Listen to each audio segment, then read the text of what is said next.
గత 51 రోజులుగా రాష్ట్ర వ్యాప్తంగా ఆంధ్రప్రదేశ్ రాష్ట్ర మున్సిపల్ ఇంజనీరింగ్ వర్కర్స్ యూనియన్ ఆధ్వర్యంలో అనేక సమస్యలు పరిష్కరించవలసిందిగా డిమాండ్ చేస్తూ సమ్మె చేస్తున్నప్పటికీ కూటమి ప్రభుత్వం స్పందించలేదని 2-3 దఫాలు చర్చల పేరుతో పిలిచి ఎటువంటి హామీ కానీ ఉత్తర్వులు కానీ ఇవ్వలేదని, అలానే రాష్ట్రంలోని నగరపాలక సంస్థల్లో పురపాలక సంఘాలలో అవుట్సోర్సింగ్ పద్ధతిపై విధులు నిర్వహిస్తున్న ఇంజనీరింగ్ విభాగం కార్మికుల సమస్యల పరిష్కారాన్ని కోరుతూ రాష్ట్రంలోని అన్ని జిల్లాల మున్సిపల్ ఇంజనీరింగ్ కార్మిక సంఘాల ఐక్య కార్యాచరణ కమిటీల ఆధ్వర్యంలో తాడేపల్లి మండలం వడ్డేశ్వరం వద్ద Andhra Pradesh commissioner and director of municipal development కార్యాలయం వద్ద నిరసన కార్యక్రమం జరిగింది. రాష్ట్రంలోని అన్ని జిల్లాల నుండి మున్సిపల్ ఇంజనీరింగ్ కార్మికులు అధిక సంఖ్యలో పాల్గొని తమ సమస్యలపై ప్రభుత్వం స్పందించి పరిష్కరించాలని కోరుతూ నినాదాలు చేశారు. ఈ సందర్భంగా రాష్ట్ర మున్సిపల్ ఇంజనీరింగ్ కార్మికుల ఐక్య కార్యాచరణ కమిటీల నాయకులు మీడియాతో మాట్లాడారు. గత ప్రభుత్వం వైసీపీ ప్రభుత్వం మేము సమ్మె చేసినప్పుడు కొన్ని విభాగాలకి పారిశుద్ధ్య కార్మికులకి, డ్రైవర్లకి, అండర్ గ్రౌండ్ డ్రైనేజీ కార్మికులకి 6,000 రూపాయలు జీతం పెంచుతా ఉత్తర్వులు ఇచ్చింది. తర్వాత మాకు కమిటీ వేసి ఆ కమిటీ సిఫార్సు మేరకు జీతాలు పెంచుతామని చెప్పనని వాళ్ళు చెప్పడం జరిగింది. దురదృష్టవశాత్తు ఆ ప్రభుత్వం పోయి మళ్ళీ కొత్త ప్రభుత్వం రావటం జరిగింది. మేము అప్పటి నుండి కూడా వినతిపత్రాల మీద వినతిపత్రాలు ఇచ్చినప్పుడు కూడా మున్సిపల్ శాఖలోని ఏ అధికారి కానీ మంత్రి కానీ ఎవరూ పట్టించుకోవట్లేదు. మేము అడుగుతుంది ఒకటే, మా డిమాండ్ ఒకటే, గత ప్రభుత్వం ఏదైతే 6,000 రూపాయలు జీతం పెంచిందో మూడు విభాగాలకి అదే జీతాన్ని సమానంగా మాకు కూడా పెంచమంటున్నాం. అంతేకాకుండా టెక్నికల్, నాన్ టెక్నికల్ జీతాలు నైపుణ్యం, అర్ధ నైపుణ్యంతో కూడిన జీతాలు పెంచమని చెప్పి మేము అడుగుతూ ఉన్నాం. ఇది ఏది కూడా పట్టించుకోకుండా కూటమి ప్రభుత్వం ఎన్నికల మేనిఫెస్టోలో పెట్టిన విధంగా సంక్షేమ పథకాలు కూడా మాకు అమలు చేయట్లేదు. సంక్షేమ పథకాలు అమలు చేస్తామని వాళ్ళు మేనిఫెస్టోలో పెట్టిన విధంగా మాకు తల్లికి వందనం కానీ, మా తల్లిదండ్రులకి పెన్షన్ కానీ, మా అన్నదమ్ములకి అంగవైకల్య పెన్షన్ కానీ, మా అక్క చెల్లెలకి ఒంటరి మహిళా పెన్షన్ కానీ ఏది కూడా రావటం లేదు. మరి వాళ్ళు మేనిఫెస్టోలో పెట్టి మాట తప్పారని చెప్పి మేము అనుకోవాలా? మాట నిలబెట్టుకుంటారని అనుకోవాలా? మాట నిలబెట్టుకునే పని అయితే ఎన్ని సంవత్సరాలకు నిలబెట్టుకుంటారనేది ప్రభుత్వం చెప్పాలి. అదేవిధంగా మాకు రాజశేఖర రెడ్డి గారు ఉన్నప్పుడు మెప్మా డిపార్ట్మెంట్కి హెచ్ఆర్ పాలసీ విధానం తీసుకొచ్చారు. ఆ హెచ్ఆర్ పాలసీని మున్సిపల్ రంగంలో పనిచేసే 40,000 మంది కార్మికులు కూడా హెచ్ఆర్ పాలసీ ఇవ్వమంటున్నాం. అలాగే ఇంక్రిమెంట్లతో కూడిన జీతం ఇవ్వమంటున్నాం. కనీస వేతన చట్టాన్ని మాకు అమలు చేయమంటున్నాం. అలాగే మాకు గ్రాడ్యుటీ, అంగన్వాడీ కార్యకర్తలకు ఏదైతే గ్రాడ్యుటీ ఇచ్చిందో ఈ ప్రభుత్వం అదే గ్రాడ్యుటీ మాకు ఇవ్వమంటున్నాం. కారుణ్య నియామకాలు ఇవ్వమంటున్నాం. ప్రభుత్వ ఉద్యోగుల వల్లే మా వయసు కూడా ఈ మధ్యకాలంలో ఎంతోమంది అవుట్సోర్సింగ్ ఉద్యోగుల్ని 60 సంవత్సరాలు నిండి అని చెప్పి విధుల్లోంచి తొలగించారు. ప్రభుత్వ ఉద్యోగులకు వర్తించే వయసు, పదవీ విరమణ వయసు మాకెందుకు వర్తించదు? మాకు 22 సంవత్సరాలు మీరు ఎందుకు పెంచకూడదని చెప్పి మేము ఈ ప్రభుత్వాన్ని నిలదీస్తున్నాం. మీరు ఎమ్మటనే మా పదవీ విరమణ వయసు పెంచాలి, మా డిమాండ్లను నెరవేర్చాలి. లేకపోతే ఈరోజు ఏదైతే సిడిఎంఏ గారికి నోటీస్ ఇవ్వబోతున్నామో మేము ఇప్పటి వరకు కూడా ప్రజలను దృష్టిలో పెట్టుకొని మంచినీటి సరఫరా కానీ, స్ట్రీట్ లైటింగ్ కానీ మేము సమన్వయంతో ఆ 2 విధులు బహిష్కరించకుండా మేము సమ్మె చేస్తూ ఉన్నాం.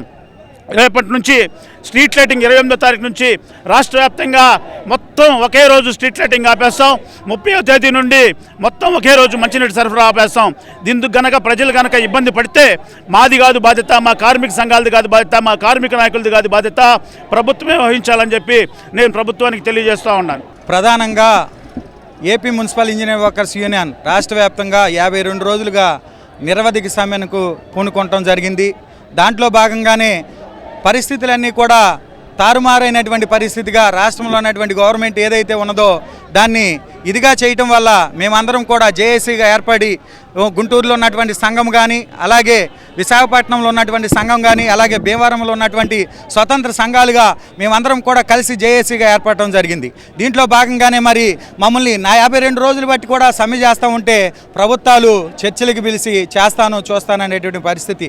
ఈ రోజున మేము రోడ్డు ఎక్కాల్సిన పరిస్థితి ఎందుకు వచ్చిందంటే మీరు నిర్లక్ష్యంగా కార్మికుల పట్ల వ్యవహరిస్తున్నారు కాబట్టి.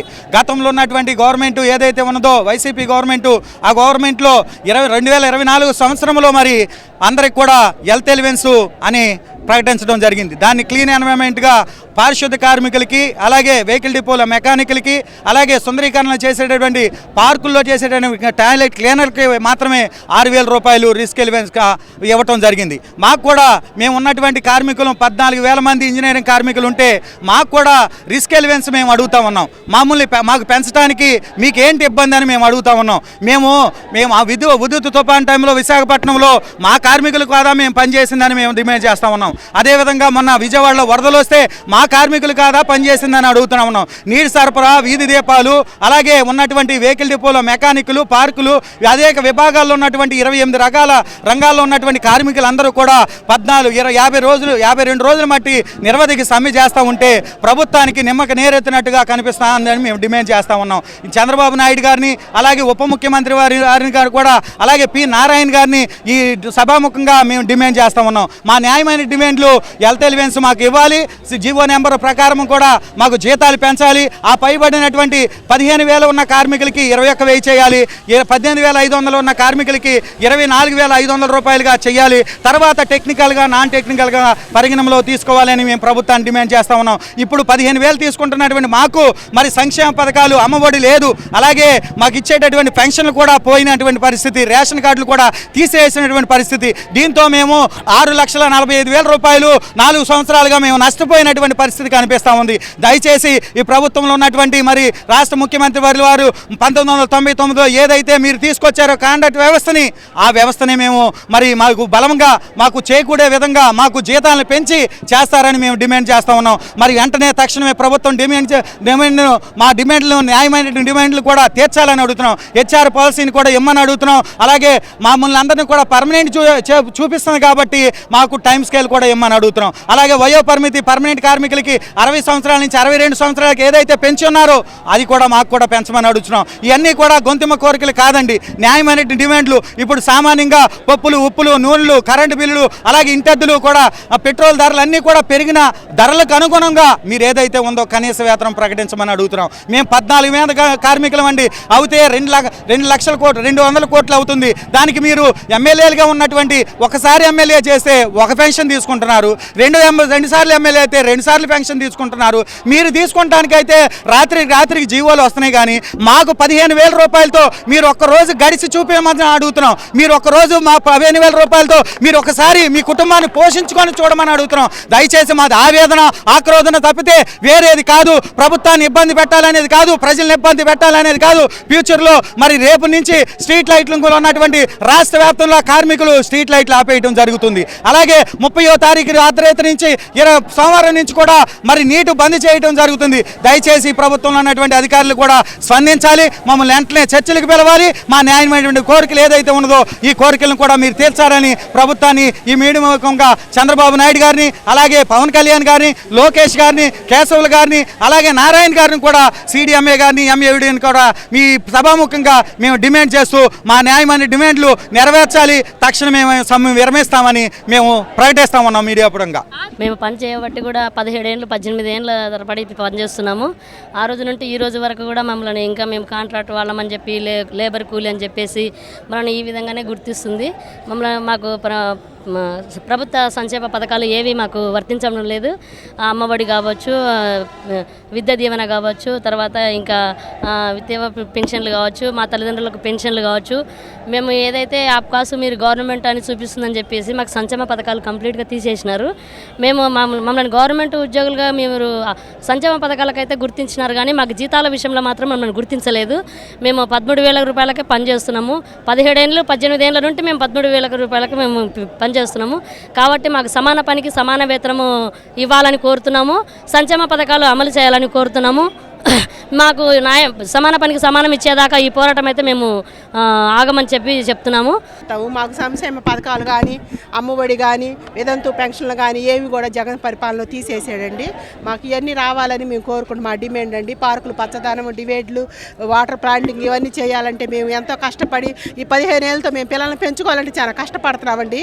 మాకు భర్తలు కూడా లేరు. వితంతు పెన్షన్ కూడా జగన్మోహన్ రెడ్డి పరిపాలనలో తీసేసాడండి. మాకు ఇప్పుడు అమ్మఒడి రావట్లేదు, వితంతు పెన్షన్ రావట్లేదు, ఏది రావట్లేదు. ఈ 15 ఏళ్ళతో బ్రతకాలంటే మేము మా పిల్లల్ని పెట్టుకొని ఎలా బతకాలన్నది గవర్నమెంట్ ఒకసారి ఆలోచించాలని కోరుకుంటున్నానండి.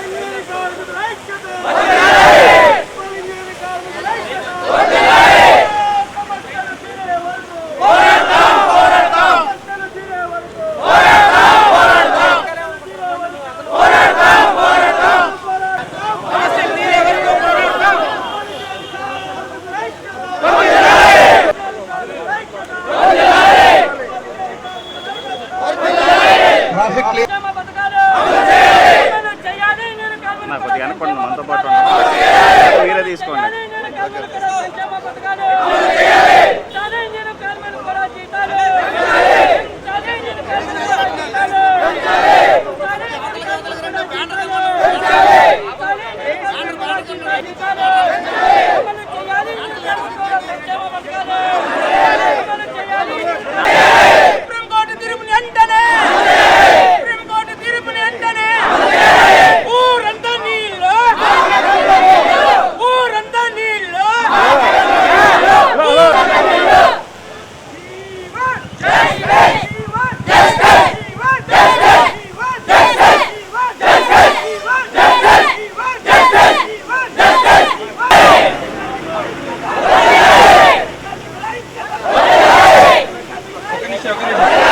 మీరు ప్రాపర్ అప్లై చేసుకొని వెళ్ళవలసింది. సరే వచ్చేది కాబట్టి రిప్రజెంటేటివ్స్ ఎవరు ఉంటే మెయిన్ లీడర్స్ ఎవరు ఉంటే దీని తరఫున వెంకటేశ్వర గారు ఎవరు ఉన్నారు అక్కడ ఆఫీసులో సార్తో మాట్లాడి మున్సిపల్ వాళ్ళంతా కాబట్టి దీని మీద మళ్ళీ కేసు నమోదు చేయడం జరుగుతుంది, తర్వాత అరెస్ట్ చేయడం జరుగుతుంది. కాబట్టి మీరు ఎక్కడి నుంచో వివిధ ప్రాంతాల నుంచి వచ్చారు కాబట్టి ఇక్కడ ప్రతిదీ కూడా video recording, digital recording, cameras అన్నీ ఉంటాయి. ఆ తర్వాత కేసు నమోదైన తర్వాత మళ్ళీ ఇక్కడ మీరు ఈ మంగళగిరి కోర్టుకి మీ వాయిదాలకు రావడం, అటెండ్ అవ్వడం చాలా సమస్యలు ఉంటాయి. కాబట్టి మీకు చెప్తున్నాను ముందస్తుగా దయచేసి మీరు అందరూ కూడా కోఆపరేట్ చేయండి, శాంతియుతంగా చేసుకోండి, ఎటువంటి ఇది చేయొద్దు. మూడోది మీరు ఎవరైతే రిప్రజెంటేషన్ కాదు అధికారుల తీరుకు వ్యతిరేకంగా మేము ఈ కార్యక్రమం పెట్టాము సార్. మేము ప్రజలను కానీ మిమ్మల్ని కానీ సీఎం గారిని కానీ ఇబ్బంది పెట్టే పరిస్థితి అయితే మాకు లేదు. మా వాళ్ళు ఇంకా రావాల్సి ఉన్నారు. వాళ్ళు వచ్చిన తర్వాత మేమందరం కలుసుకొని మేము ఒక 10 మంది వెళ్ళి సీడీఎంఏ గారితో మాట్లాడి వస్తాం సార్. Thank you.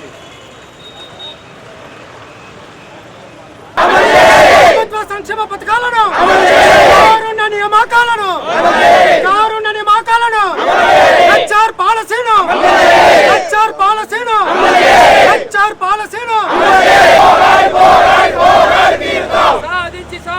సాధించి తీరుతాం. ఇదేమి రాజ్యం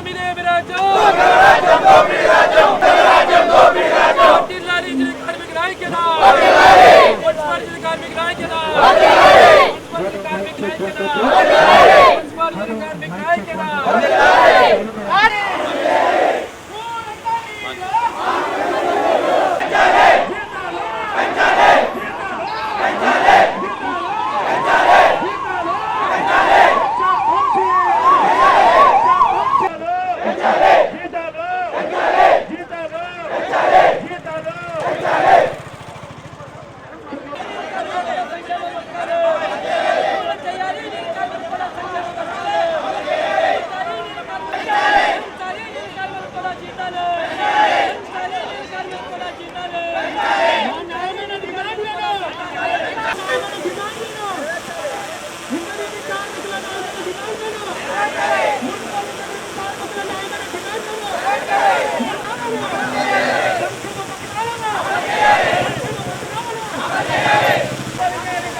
అన్నవరన్న కొద్దిగా రైట్